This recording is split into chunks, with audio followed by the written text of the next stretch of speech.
Hola, ¿qué tal? ¿Cómo están? En esta mañana les damos a todos la bienvenida. Es un día muy especial para todos nosotros porque hoy eh, nos reunimos para alabar el nombre de nuestro bendito Señor. Como dice su palabra en el Salmo 5, versículo 3. Señor, tú escuchas mi voz cada mañana en oración. Cuidadosamente te presentaré mi caso y esperaré atentamente tu respuesta. Sabemos que el Señor, como Dios y Padre nuestro, Él siempre está atento a todas nuestras necesidades. Y qué más que esta mañana juntos poder alabar su nombre. Así que te invito una vez más a que juntos alabemos el nombre de nuestro bendito Señor.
alabamos, Señor, porque solo tú eres nuestro Dios y solo tú eres el principio y eres el fin. A ti, Señor, nos rendimos en esta mañana y te damos toda la gloria a ti.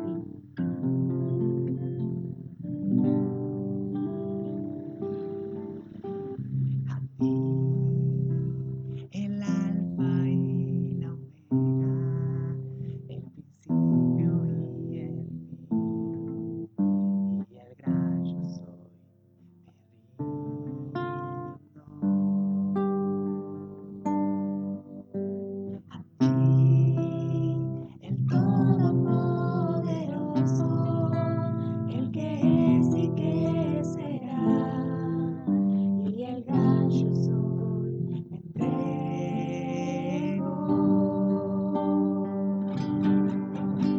Yo quiero que gobierne mi vida. Me doy en sacrificio a ti. Yo quiero que tú ordenes mi caminar, que siempre viva en tu voluntad.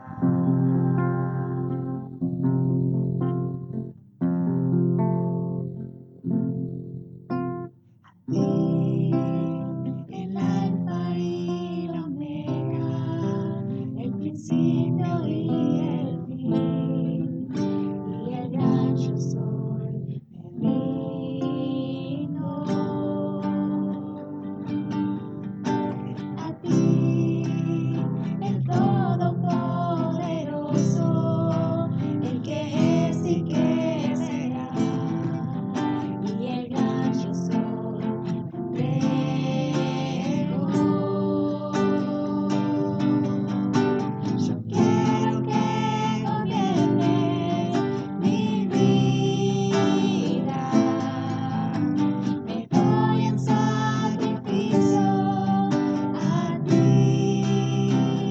Yo quiero que tú ordenes mi caminar, que siempre viva en tu voluntad. Que siempre viva en tu voluntad. Que siempre viva en tu voluntad. Es la oración de cada uno de los hijos del Señor, que cada mañana, que cada día podamos vivir dentro de lo que es su voluntad. Nuestro Dios, Él es un Dios tan grande y tan maravilloso, que a través de los tiempos nos ha mostrado su gran amor. En el pasado hizo grandes cosas y yo sé que ahora en el presente también Él está obrando, porque Él no ha cambiado. Su palabra dice que Él es el mismo ayer y hoy y por los siglos. La Biblia nos cuenta muchas cosas que nuestro Dios hizo cuando estuvo en esta tierra. Él cambió el agua en vino. Él dio vista a los ciegos. Él hizo que los cojos andaran. Él hizo que los muertos resucitaran. Y Él no ha cambiado. Nuestro Dios es un Dios grande. Y como Él no hay otro. Así que te invito a que sigas con nosotros alabando a nuestro bendito Salvador.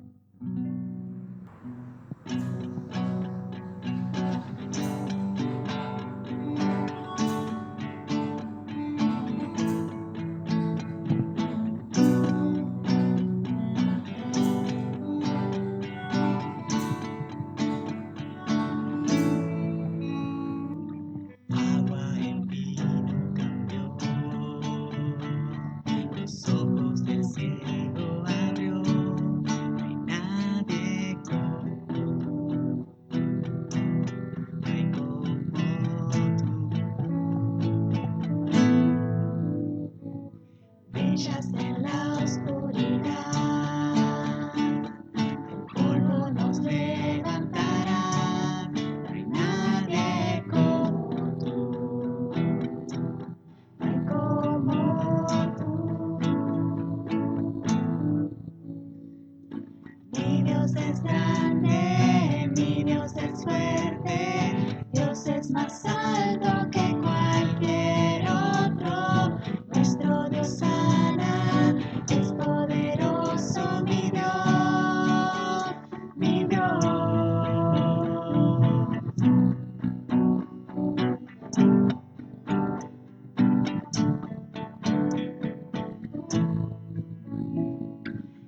brillas en la oscuridad. Del polvo nos levantarás, no hay nadie como tú, como tú.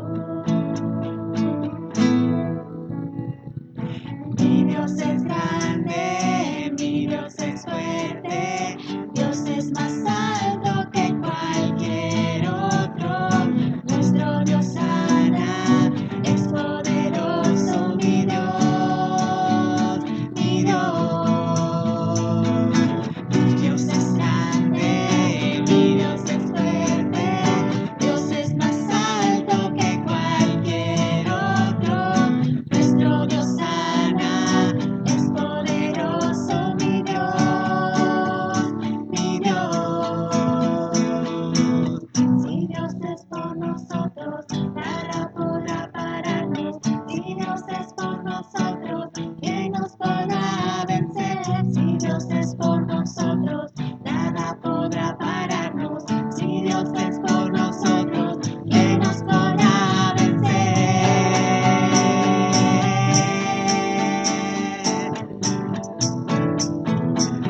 ¿Quién nos podrá vencer? Mi Dios es grande. Mi Dios es grande, mi Dios es fuerte, Dios es más alto que cualquier otro.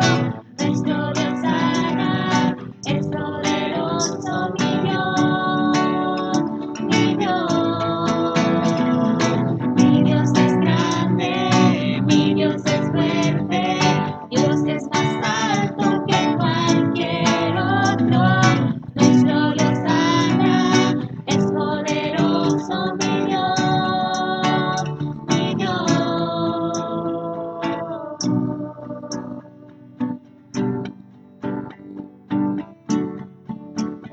Así es. No hay otro Dios como nuestro Dios.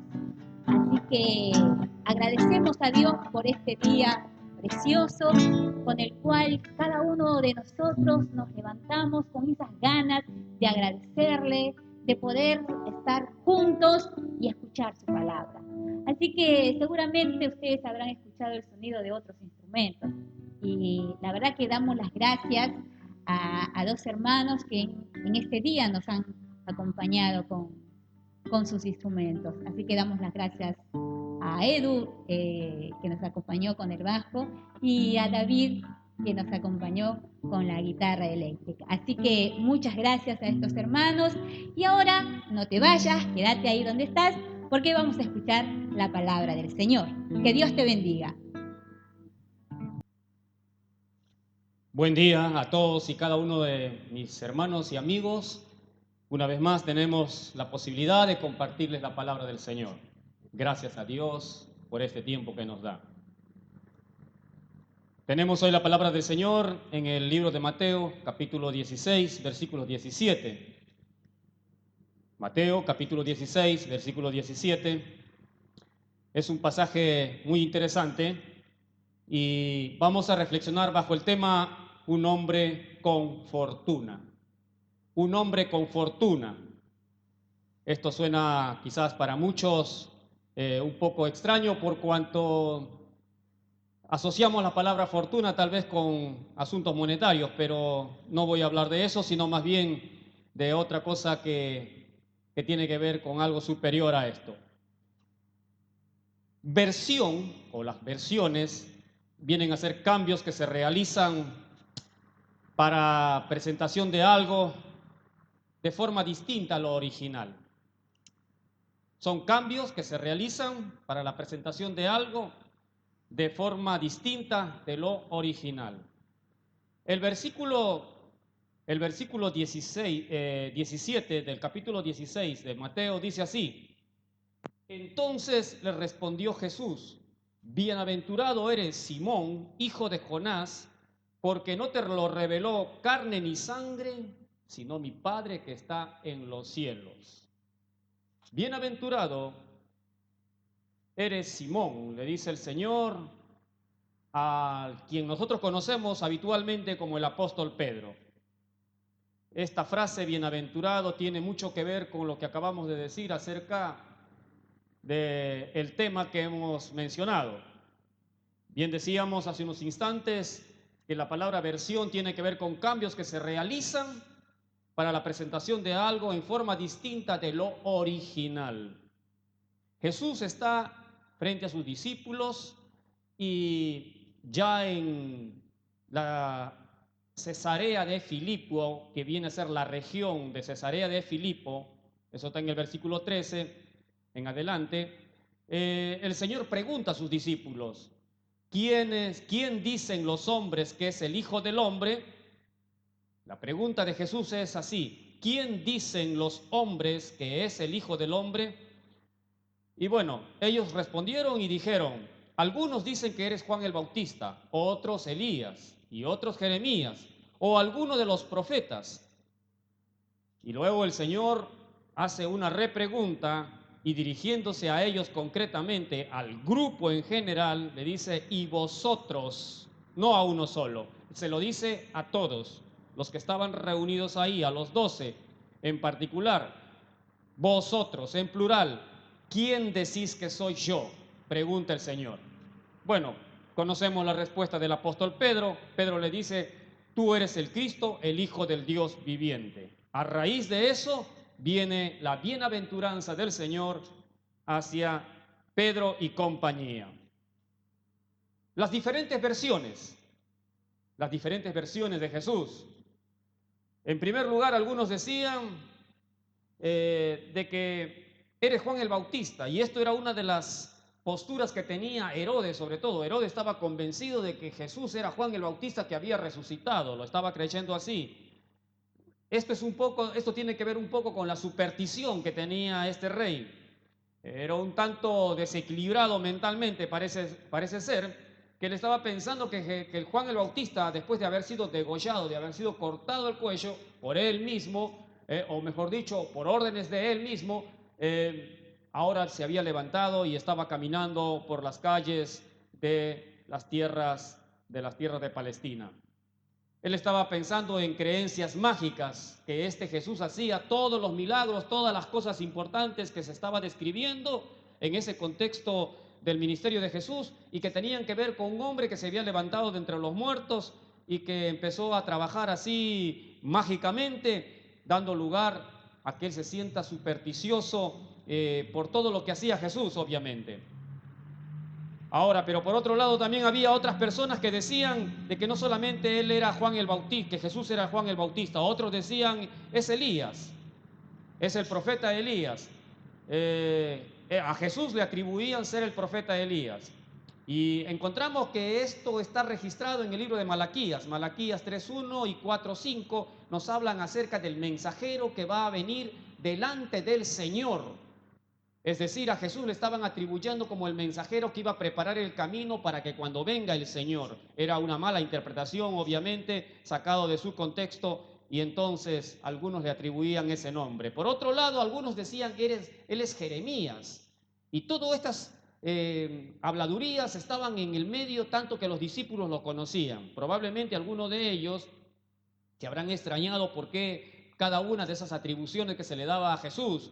Algunos creían que era Jeremías, y esto era parte un poco de la tradición oral seguramente que venía de generación en generación, pensando que Jeremías había desaparecido con el arca y obviamente que en algún momento tenía que volver a aparecer y junto con él el arca de Dios para que comience una nueva era. Otros decían algún otro profeta, eran obviamente desinformación total o escasas informaciones con rumores más que todo que se recogían de uno y de otro lado. No sabían qué decir y pensaban que Jesús era algún profeta sin realmente mencionar específicamente de quién se trataba. O sea, diferentes versiones en relación a Jesús. Por otro lado, aquí en este pasaje podemos decir, como segundo punto, que tenemos la razón de la fortuna. La razón de la fortuna. Estábamos hablando de un hombre afortunado y aquí hay la razón. Vamos a hablar ahora acerca de la razón de la fortuna. No es casual lo que ocurre en Cesarea de Filipo. No es casual. Esta revelación ocurre de que Pedro recibe esa revelación de quién es Jesús precisamente en Cesarea de Filipo. Vuelvo a decir una vez más, esto no es casual. Hablemos un poquito de Cesarea de Filipo. En los tiempos pasados, esta ciudad fue conocida precisamente por el culto a Baal y por el culto al dios Pan. Dios Pan era un dios de la mitología griega. Era un dios de la mitología griega que tenía que ver con los pastores de ovejas, con el pastoreo. Allí en ese lugar de Cesarea de Filipo se hacían o se efectuaban sacrificios en honor a este Dios. Pero por otro lado también en este lugar de Cesarea de Filipo, en los tiempos de Jesús, había un templo que se había levantado dedicado al César, el emperador romano. Obviamente se creía que en ese lugar se debería construir un templo para adorarlo al emperador. El emperador era considerado un dios. Entonces, en ese lugar, precisamente donde estaban los altares de esos dioses paganos, ahí es el Señor donde se le ocurre preguntar a sus discípulos: ¿quién creen ustedes que soy yo?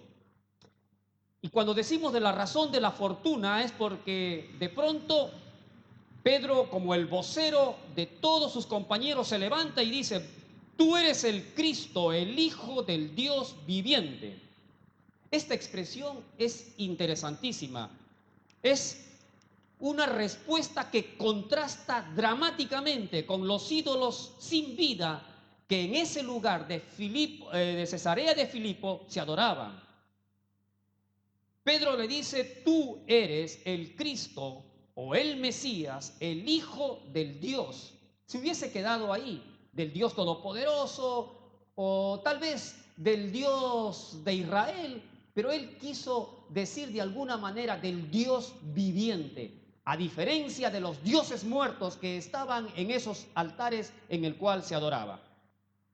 Bendito sea el Señor, porque la palabra de Dios siempre tiene algo para enseñarnos. Esto me llevó a reflexionar en algún momento con relación a la respuesta que ocurre con este hombre, con el apóstol Pedro. La expresión Dios viviente es una paráfrasis de la palabra de esas 4 consonantes con la cual se escribe el nombre de Dios, del Eterno, del Todopoderoso, en la forma hebrea, de ese nombre que aparece en el libro del Éxodo, en ese Dios que tiene existencia por sí misma, que vive para siempre, que es eterno, que no necesita de nadie para vivir. Es lo que el apóstol Pedro estaba diciendo: eres el Hijo del Dios viviente, que tiene existencia en sí mismo. Bendito sea nuestro Dios. Obviamente, en comparación de los dioses que estaban allí en esos lugares siendo adorados, que no tenían vida y que no tenían existencia por sí mismo, Jesucristo es el Dios del Hijo, es el Hijo de Dios, del Dios viviente. Ahora, pero luego de esta respuesta viene el asunto importante y interesante. Pedro es un hombre afortunado juntamente con sus compañeros. Todo aquel que recibe revelación de Dios es alguien afortunado. Y quiero decirles de una manera, quizás como tomándome un poco el tiempo, unos minutos más, cuando hablamos de revelación, no estoy hablando de algo místico, no estoy hablando de algo que tiene que ver con aquello que va un poco a lo mágico. Estoy hablando de algo más que eso. Pero ¿quiénes son los afortunados? Los afortunados, en primer lugar, tenemos que establecer eran aquellos que habían decidido seguir a Jesús. El versículo 5 del capítulo 16 dice de esta manera en la traducción del lenguaje actual: Jesús y sus discípulos cruzaron al otro lado del lago de Galilea, pero los discípulos se olvidaron de llevar el pan. Este acto de cruzar al otro lado con Jesús por parte de los discípulos ocurre precisamente después del incesante asedio que tuvo Jesús por parte de aquella gente que siempre buscaba que encontrarle algún defecto al Señor. Después de amonestar a esa gente que siempre buscaba que darle problemas al Señor, Él decide alejarse, ir al otro lado del mar de Galilea, y precisamente sus seguidores van junto con Él. Y es a ellos a quienes el Señor les está hablando. Un hombre afortunado empieza entonces cuando hay alguien que decide seguir al Señor Jesús. Alguien que desea ser discípulo del Señor, aprender con el Señor. Y estos 12 por lo menos estaban dispuestos a aprender, y desde el primer momento que conocieron a Jesús, que se encontraron con Jesús, decidieron seguirle día y noche al Señor y le acompañaron en todas sus travesías. Un discípulo que sigue las huellas del Maestro. Jesús estaba hablando con aquellos que habían dejado, como dijo Pedro en algún momento, lo hemos dejado todo por seguirte, Señor. De aquellas personas estamos hablando cuando decimos que es un hombre afortunado. Por otro lado, encontramos que un hombre afortunado es aquel que recibe discernimiento como Pedro y compañía. Y quiero decir Pedro y compañía, quiero decir que estoy refiriéndome a los otros apóstoles, a los otros que también estaban junto con Pedro, sin hacerlo menos a los demás, sino que todos estaban en un mismo pensamiento. Lo que pasa es que Pedro siempre fue el que fue la voz cantante del grupo. Este discernimiento de Pedro es la voz cantante de todo el grupo en general, por la revelación que recibe. Ahora, ¿pero qué es la revelación que aquí recibe él? Vuelvo a repetir, no estamos hablando de lo místico, de aquello que viene como algo, como una nube que se aparece sobre uno y te envuelve y te hace ver cosas en donde vos después decís, bueno, el Señor me reveló. Aquí es el descubrimiento de algo. La palabra revelación tiene que ver con el descubrimiento de algo, pero note usted en el texto bíblico cuando el Señor dice, vos, Pedro, eres bienaventurado porque lo que acabas de decir es revelación de mi Padre. La revelación tiene que ver con la deducción que hace Pedro en relación a todo lo que ha vivido hasta ese momento con el Señor. Y esta deducción también es para nosotros. ¿Qué es deducción? Para algunos tal vez esto resulte como un asunto extraño. Deducir significa accionar, la acción de extraer un juicio a partir de hechos. Deducir significa, o es mejor dicho, es la acción de extraer. Extraes un juicio a partir de hechos de las cuales has ido observando, has ido viendo. Ahora, es una forma de razonamiento que consiste en partir desde un principio para llegar a algo que después vas a dar como conocido para vos, como producto de ese razonamiento. Pedro había deducido después de mucho tiempo que había compartido con el Señor. Y le dice al Señor, eres el Hijo del Dios viviente. Pero primero nosotros remontémonos un poco al pasaje bíblico, al pasaje bíblico y a su contexto. Pedro había escuchado, junto con sus compañeros, habían escuchado que cuando Jesús se bautizaba, desde el cielo vino una voz que dijo, he ahí mi hijo amado, la voz poderosa, la voz del Padre, diciendo que Jesús es el Hijo amado de Dios en el bautismo de Jesús. Pedro había sido testigo precisamente de otros acontecimientos junto con sus compañeros. Cuando estuvo en el discurso del cansancio que hablaba acerca de la gente, ustedes venid a mí, le dice a aquellos que están cansados, venid a mí, los que estáis trabajados y cargados, que yo los haré descansar. Un versículo más hacia atrás dice el Señor que Él es el Hijo de Dios, y que el único quien lo conoce de verdad es el Padre. Jesús mismo declara ser el Hijo de Dios. Por otro lado, hay otro acontecimiento importante que Pedro jamás se olvidaría, y los discípulos junto con él, sus compañeros junto con él. Cuando Jesús camina sobre las aguas en una medianoche ahí, cuando ya prácticamente era imposible llegar de otra manera hasta la barca donde estaban los discípulos y luchando contra la tormenta. Jesús camina sobre las aguas y Pedro se acuerda de aquel acontecimiento en donde Él también pide: si eres tu Señor, manda que yo camine sobre las aguas. Y es ahí cuando el Señor le dice: ven. Y después de que suben a la barca, dice que el Señor hace que se calme la tormenta y todos exclaman una vez más: este es el Hijo de Dios. Este es el Hijo de Dios. Todos esos acontecimientos le sirve a Pedro y compañía para que puedan razonar y decir: no puede ser otro. Jesús estaba casi al final de su ministerio. Los había llevado de manera no casual, sino de una manera a propósito, para que en ese lugar tengan, como se dice, el clic que les pueda llevar a una situación de decisión final. Ese lugar en donde el Señor les pone en una situación en donde ellos no pueden evadir. Ahí tenían que emitir qué es lo que pensaban acerca de Jesús. Y Jesús precisamente no se interesaba tanto en qué es lo que pensaban los demás con relación a Él, sino qué es lo que decían sus seguidores, que hasta ese momento habían experimentado quién era Él. Allí les pregunta, en Cesarea de Filipo, donde se adoraba al emperador, donde se habían rendido culto a muchos otros dioses en el pasado, allí les pregunta: ¿quién soy yo? ¿Quién piensan ustedes que soy yo? Y Jesús, esperando la respuesta, Pedro levanta la voz: y eres el Hijo del Dios viviente, el Todopoderoso, el Eterno.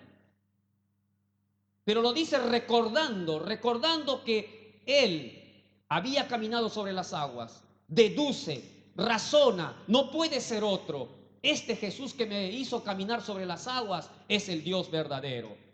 La revelación aquí no llega como producto de la casualidad, sino de la deducción de cada uno de los hechos que Jesús había efectuado en el transcurso de su ministerio.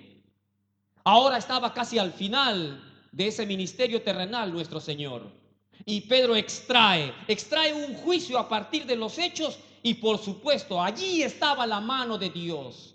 Allí estaba llevándole la mano de Dios a Pedro, a hacerle ver cada una de las circunstancias, cada uno de los momentos vividos. Dios no había permitido que este hombre se olvide de las experiencias personales que había tenido. Y es así como actúa Dios. Es así como actúa Dios, es así como revela a este hombre.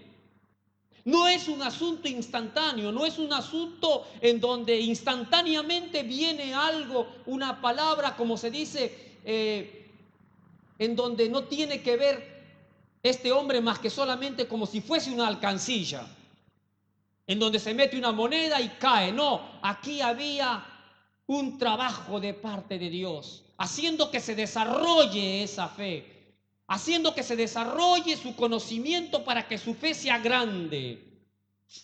No es producto de un acto místico entonces, sino es de la guianza del Padre eterno por cada uno de los acontecimientos vividos milagrosamente al lado de Jesús. Y finalmente, después de razonar un poco con la guianza del Señor, Pedro y compañía dicen: eres el Hijo del Dios viviente, porque no puede haber otra manera de calificarte después de todo lo que hemos vivido. Por eso hablamos de los seguidores de Jesús. Ahora Pedro está consciente, Pedro y compañía están conscientes que Jesús es el Hijo de Dios. No es algo que se le va a olvidar, está plenamente consciente por la experiencia vivida. Cuando vivimos algo de verdad, no nos olvidamos jamás. Hay acontecimientos en nuestra vida que no se van a borrar jamás. Pedro los había vivido. Y el Señor, el Padre Eterno, aprovechando esas experiencias, le lleva a dar una conclusión. Ese Jesús que camina por ahí es el Hijo del Dios viviente, el yo soy del Éxodo. Quiero ir terminando. El resultado de esa declaración es que Jesús dice: bienaventurado eres Simón, hijo de Jonás, porque no te lo reveló carne ni sangre, sino mi Padre que está en los cielos. En definitiva, el Padre eterno es el quien maneja los hilos de todas las cosas en este mundo. La traducción de Palabra de Dios para Todos lo escribe este versículo de esta manera: Jesús le dijo: Simón, hijo de Jonás, qué afortunado eres, porque no fue un ser humano el que te lo reveló, sino mi Padre que está en los cielos. Bendito sea el Señor. Todos aquellos que llegamos en algún momento a comprender lo que es el Señor, es porque Dios de una manera muy paciente y compasiva nos va mostrando hechos concretos para que lleguemos a la conclusión de que Dios está con nosotros. Y cuán afortunados somos nosotros cuando realmente llegamos a comprender. Pedro y compañía y todos los que vinieron después llegaron a esta conclusión de manera tal que fueron capaces de dar su vida en el primer siglo ante las persecuciones imperiales. Solamente cuando tenemos conciencia plena de quién es Jesús, somos incapaces de abandonar el camino, y este es el tiempo de volvernos al Señor. Somos un hombre afortunado, somos personas afortunados cuando Dios nos muestra quién es Jesús. Deducir quién es Jesús no es mágico, es verdadero razonamiento. Verdadero razonamiento de que quién es el Señor.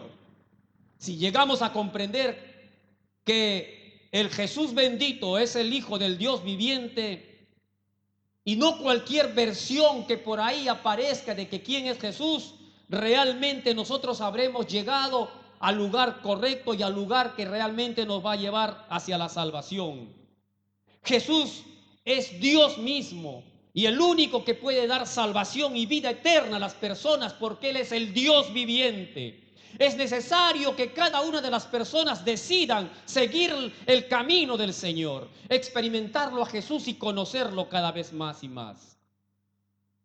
Jesús es el Hijo del Dios viviente, no un Dios creado por la mente humana. Él es diferente, Jesús es diferente. Son afortunados todos aquellos que reciben el conocimiento de quién es Él. Decide por Jesús, síguele. Él te ama, Él vino a dar su vida por ti. Pero es necesario que vos sepas que Jesús no es cualquier Dios, no es una versión que por ahí está acerca de Él y que tienen muchas personas en su mente. Jesús no vino como buen hombre solamente, Él vino como el Dios encarnado y el único quien puede dar salvación. Este es el tiempo de volvernos a Dios. Jesús nos ama. Bendito sea nuestro Dios. Si en esta hora quieres acercarte y conocerlo más a Él, te invito a que te acerques. Jesús te espera con los brazos abiertos y Él hoy te pone en esta situación. ¿Quién crees que soy yo para ti? Serás bienaventurado si vos llegas a conocerlo, y Él está dispuesto a darse a conocer cada día. Él está todos los días en su palabra hablándote. Ven a Jesús, ora conmigo, pídele perdón por tus pecados, acércate a Él y Él estará gustoso de recibirte con los brazos abiertos. Cristo te ama. Ora conmigo si deseas vos acercarte al Señor. Recíbelo en tu vida. Él está dispuesto a abrazarte. Inclina tu rostro conmigo si hoy quieres que Jesús entre a tu vida para llevarte como un seguidor de Él. Oramos. Gracias, Padre. Perdón por mis pecados. Si hasta hoy no te conocí, hoy quiero conocerte, porque vos eres verdaderamente Dios. Jesús, tú eres el Hijo del Dios viviente, el Salvador, y te pido perdón de mis pecados. En esta hora confieso que tú eres el Señor. Ven a mi vida y sé el dueño de ella. Declaro con mi boca que Jesús murió por mí y resucitó por mí. Gracias, Padre, por Jesucristo, mi Salvador. Amén y amén. Mis amados, si usted oró con nosotros en esta hora, te animo a que vos nos escribas a nuestra página. Gustosamente siempre estaremos atendiéndote. Que el Señor te bendiga, ahora y siempre.